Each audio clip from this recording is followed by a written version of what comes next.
What is mechanical energy. तो mechanical energy से पहले हम बात करेंगे पोटेंशियल एनर्जी की और काइनेटिक एनर्जी की। क्या पोटेंशियल एनर्जी होती है और क्या काइनेटिक एनर्जी होती है। तो पोटेंशियल एनर्जी को समझने के लिए बहुत इजी है। अगर हम खड़े हुए हैं, कोई भी बॉडी, हमारी बॉडी अगर रुकी हुई है, स्थिर है, मूवमेंट नहीं हो रहा है, तो वो क्या है, हमारी पोटेंशियल एनर्जी है, जिसको हम स्टोर्ड एनर्जी भी बोलते हैं। ठीक है, हमारे बॉडी के अंदर कुछ इंटरनल एनर्जीज होंगी, जो भी हमारी इंटरनल एनर्जीज है, जो भी हमारी स्टोर्ड एनर्जीज है, वो क्या है, हमारी पोटेंशियल एनर्जी है। अब नेक्स्ट स्टेप पे आते हैं। जैसे ही हमारे बॉडी में मूवमेंट होता है, हम चल रहे हैं, हमने थोड़े स्टेप्स आगे बढ़ाए, फिर हम बैक आ गए अपनी जगह पर, तो ये क्या है, अब मूवमेंट हो गया हमारी हमारी बॉडी में। जैसे ही मूवमेंट होगा, वो पोटेंशियल एनर्जी किसमें, स्टोर्ड एनर्जी किसमें कन्वर्ट हो जाएगी, काइनेटिक एनर्जी में कन्वर्ट हो जाएगी। हमारी जो भी स्टोर्ड एनर्जी है, वो किसमें कन्वर्ट हो जाएगी, काइनेटिक एनर्जी में कन्वर्ट होगी। कैसे कन्वर्ट होगी, पहले स्टोर्ड है, मूवमेंट जैसे ही हुआ, काइनेटिक एनर्जी हो गया। जब तक स्टोर्ड है, पोटेंशियल एनर्जी, मूवमेंट हुआ, काइनेटिक एनर्जी। क्लियर है, पोटेंशियल एनर्जी क्या होती है और काइनेटिक एनर्जी क्या होती है। एक एग्जांपल से, हम एक डायग्राम से आपको और क्लियर समझा सकते हैं। एक टॉप ऑफ द हिल है, ठीक है, यहाँ पर एक बॉल रखी हुई है, ठीक है, एक बच्चा है, यहाँ पर ये बॉल रखी हुई है। इस बच्चे ने इस बॉल को धक्का दे दिया, ये बॉल यहाँ से अपनी जगह चेंज करके यहाँ पे आ गई। ठीक है, इनिशियली जो बॉडी, हमारी बॉल यहाँ पर थी, तो क्या थी, स्टोर्ड एनर्जी थी, यानी कि हम उसको बोल सकते हैं पोटेंशियल एनर्जी। जैसे ही इस लड़के ने इस बॉल को धक्का दिया, बॉल का मूवमेंट हुआ, वो किस में कन्वर्ट हो गया, काइनेटिक एनर्जी में। क्लियर है, पहले क्या था, स्टोर्ड एनर्जी थी, जैसे ही मूवमेंट हुआ, किस में कन्वर्ट हो गई, काइनेटिक एनर्जी में कन्वर्ट हो गई। अब जब बॉल आके रुक गई, यहाँ पर बॉल आके रुक गई है ना, जैसे ही रुकेगी, फिर स्टोर्ड एनर्जी हो जाएगी, पोटेंशियल एनर्जी में कन्वर्ट हो गई। जैसे बॉल का अगेन मूवमेंट होगा, काइनेटिक एनर्जी।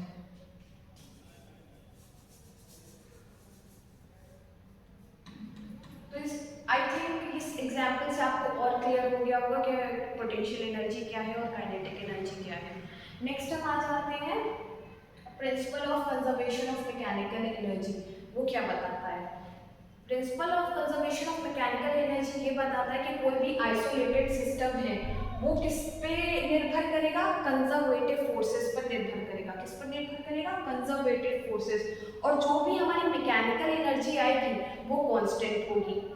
अब इस सेंटेंस का हम आपको मतलब बता देते हैं। ये वर्ड हमने सुना होगा, आइसोलेटेड वर्ड हमने कोरोना के टाइम पे बहुत ज्यादा सुना होगा, सुना था ना।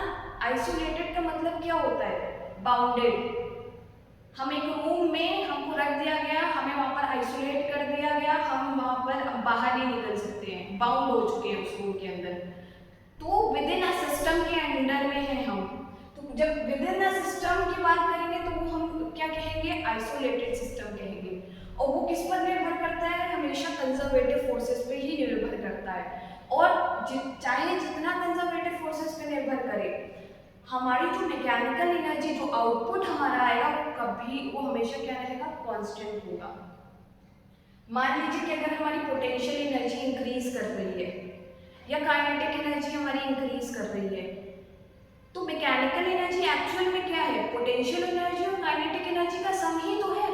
मैकेनिकल एनर्जी क्या है, potential sum of potential energy and kinetic energy, इन दोनों का सम ही तो हमारा मैकेनिकल एनर्जी है। चाहे पोटेंशियल एनर्जी इंक्रीज कर जाए, चाहे काइनेटिक एनर्जी इंक्रीज कर जाए, जो भी सम आएगा वो एक कांस्टेंट ही तो होगा, है ना। सम जो हमारा रहेगा उसको तो हम चेंज नहीं कर सकते हैं ना।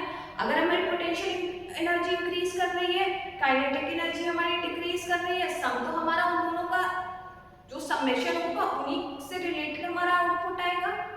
तो वो मैकेनिकल एनर्जी हमारी कभी नहीं चेंज होगी, चाहे हमारी पोटेंशियल एनर्जी इंक्रीज करे, चाहे हमारी काइनेटिक एनर्जी इंक्रीज करे।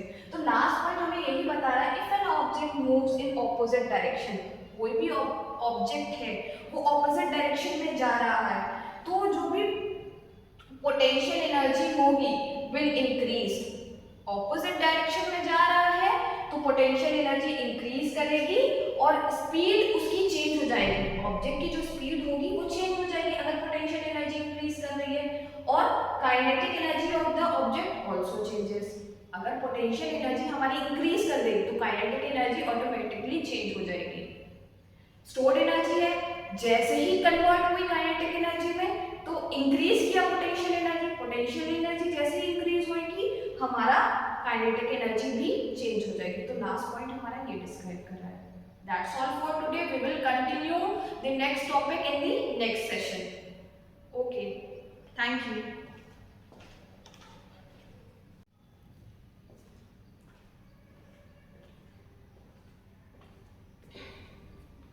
एनर्जी एंड इट्स यूजेज की बात कर रहे थे हम।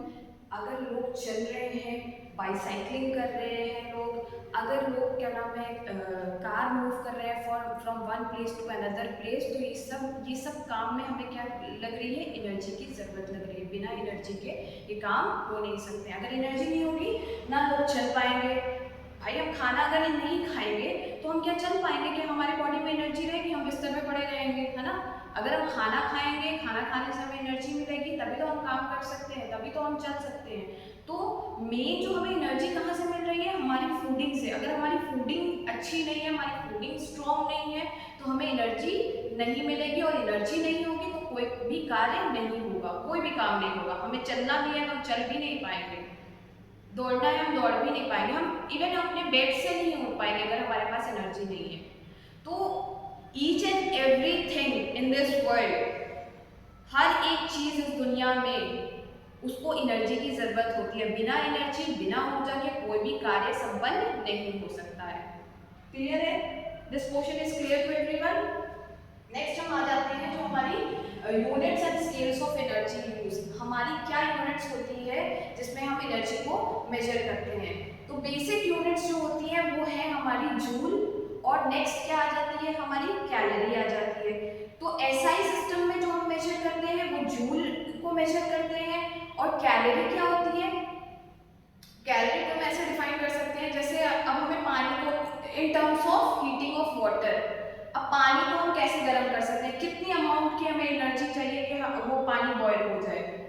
तो मान के चलिए अगर हमें 1 ग्राम ऑफ वाटर को बॉयल करना है तो हमें कितनी हीट चाहिए, 1 कैलोरी हीट चाहिए, 1 डिग्री सेल्सियस हमें हीट चाहिए, 1 कैलोरी हमें हीट चाहिए। It is defined in terms of heating of water. 1 calorie is the amount of heat required to raise the temperature of 1 gram of water by 1 degree Celsius. Clear है? Next आ जाता है mechanical energy. Mechanical energy की अगर हम बात करना चाहेंगे तो हम उससे पहले और भी कई सारी एनर्जीज को आप डिफाइन करेंगे, तब हम आपको मैकेनिकल एनर्जी बता पाएंगे कि एक्चुअल में मैकेनिकल एनर्जी क्या है। मैकेनिकल एनर्जी से के पहले हम कौन सी एनर्जी की बात करेंगे, हम पोटेंशियल एनर्जी की बात करेंगे, हम काइनेटिक एनर्जी की बात करेंगे। सुना होगा आपने पोटेंशियल एनर्जी और kinetic. So what is mechanical energy. तो मैकेनिकल एनर्जी से पहले हम बात करेंगे पोटेंशियल एनर्जी की और काइनेटिक एनर्जी की। क्या पोटेंशियल एनर्जी होती है और क्या काइनेटिक एनर्जी होती है। तो पोटेंशियल एनर्जी को समझने के लिए बहुत ईजी है।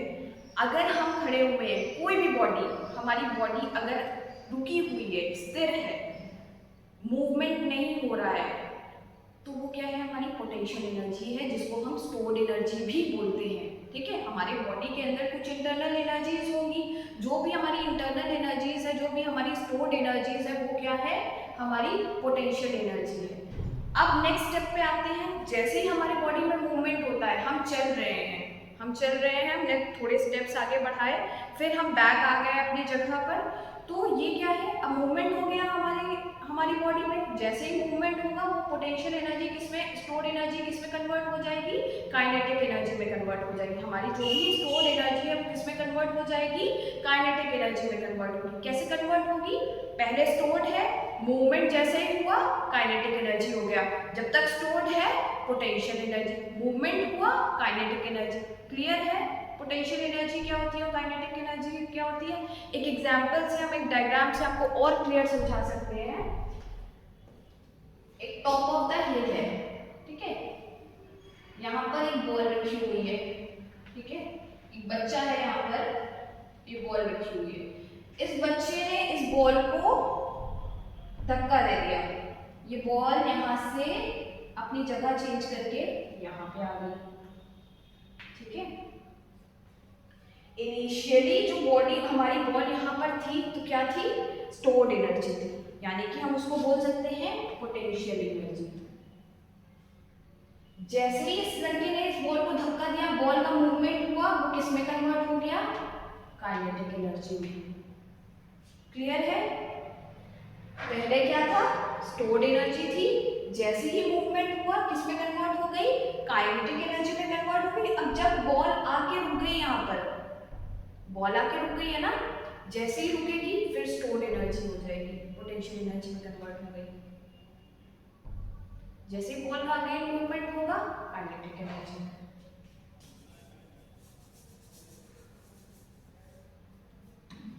तो इस आई थिंक इस एग्जांपल से आपको और क्लियर हो गया होगा कि पोटेंशियल एनर्जी क्या है और काइनेटिक एनर्जी क्या है। नेक्स्ट हम आ जाते हैं principle of conservation of mechanical energy. वो क्या बताता है? Principle of conservation of mechanical energy ये बताता है कि कोई भी आइसोलेटेड सिस्टम है वो किस पे निर्भर करेगा, कंजर्वेटिव फोर्सेस पर निर्भर करेगा। किस पर निर्भर करेगा? Conservative forces. और जो भी हमारी मैकेनिकल एनर्जी आएगी वो कांस्टेंट होगी। अब इस सेंटेंस का हम आपको मतलब बता देते हैं। ये वर्ड हमने सुना होगा, आइसोलेटेड वर्ड हमने कोरोना के टाइम पे बहुत ज्यादा सुना होगा, सुना था ना। आइसोलेटेड का मतलब क्या होता है? बाउंडेड। हम एक रूम में हमको रख दिया गया, हमें वहां पर आइसोलेट कर दिया गया, हम वहां पर बाहर नहीं निकल सकते हैं, बाउंड हो चुके हैं उस रूम के अंदर। तो विद इन अ सिस्टम के अंडर में है हम। तो जब विद इन अ सिस्टम की बात करेंगे तो वो हम क्या कहेंगे? आइसोलेटेड सिस्टम कहेंगे। और वो किस पर निर्भर करता है? हमेशा कंजर्वेटिव फोर्सेस पे ही निर्भर करता है। और चाहे जितना कंजर्वेटिव फोर्सेस पे निर्भर करे, हमारी जो मैकेनिकल एनर्जी, जो आउटपुट हमारा आएगा, वो कभी, वो हमेशा क्या रहेगा? कांस्टेंट होगा। मान लीजिए कि अगर हमारी पोटेंशियल एनर्जी इंक्रीज कर रही है या काइनेटिक एनर्जी हमारी इंक्रीज कर रही है, तो मैकेनिकल एनर्जी एक्चुअल में क्या है? पोटेंशियल एनर्जी और काइनेटिक एनर्जी का सम ही तो है। मैकेनिकल एनर्जी क्या है? Potential sum of potential energy and kinetic energy, इन दोनों का सम ही तो हमारा मैकेनिकल एनर्जी है। चाहे पोटेंशियल एनर्जी इंक्रीज कर जाए, चाहे काइनेटिक एनर्जी इंक्रीज कर जाए, जो भी सम आएगा वो एक कांस्टेंट ही तो होगा, है ना। सम जो हमारा रहेगा उसको तो हम चेंज नहीं कर सकते हैं ना। अगर हमारी पोटेंशियल एनर्जी इंक्रीज कर रही है, काइनेटिक एनर्जी हमारी डिक्रीज कर रही है, सम तो हमारा उन दोनों का जो समेशन होगा उन्हीं से रिलेटेड हमारा आउटपुट आएगा। तो वो मैकेनिकल एनर्जी हमारी कभी नहीं चेंज होगी, चाहे हमारी पोटेंशियल एनर्जी इंक्रीज करे, चाहे हमारी काइनेटिक एनर्जी इंक्रीज करे। तो लास्ट पॉइंट हमें यही बता रहा है, if an object moves in opposite direction, कोई भी ऑब्जेक्ट है वो ऑपोजिट डायरेक्शन में जा रहा है, तो जो भी पोटेंशियल एनर्जी होगी विल इंक्रीज। ऑपोजिट डायरेक्शन में जा रहा है तो पोटेंशियल एनर्जी इंक्रीज करेगी और स्पीड उसकी चेंज हो जाएगी। ऑब्जेक्ट की जो स्पीड होगी वो चेंज हो जाएगी अगर पोटेंशियल एनर्जी इंक्रीज कर रही है। और kinetic energy of the object also changes. अगर पोटेंशियल एनर्जी हमारी इंक्रीज कर देगी तो काइनेटिक एनर्जी ऑटोमेटिकली चेंज हो जाएगी। स्टोर्ड एनर्जी है, जैसे ही कन्वर्ट हुई काइनेटिक एनर्जी में तो इंक्रीज किया पोटेंशियल एनर्जी, पोटेंशियल एनर्जी जैसे ही इंक्रीज होगी हमारा काइनेटिक एनर्जी भी चेंज हो जाएगी। तो लास्ट पॉइंट हमारा ये डिस्क्राइब कर रहा है। That's all for today. We will continue the next topic in the next session. Okay. Thank you.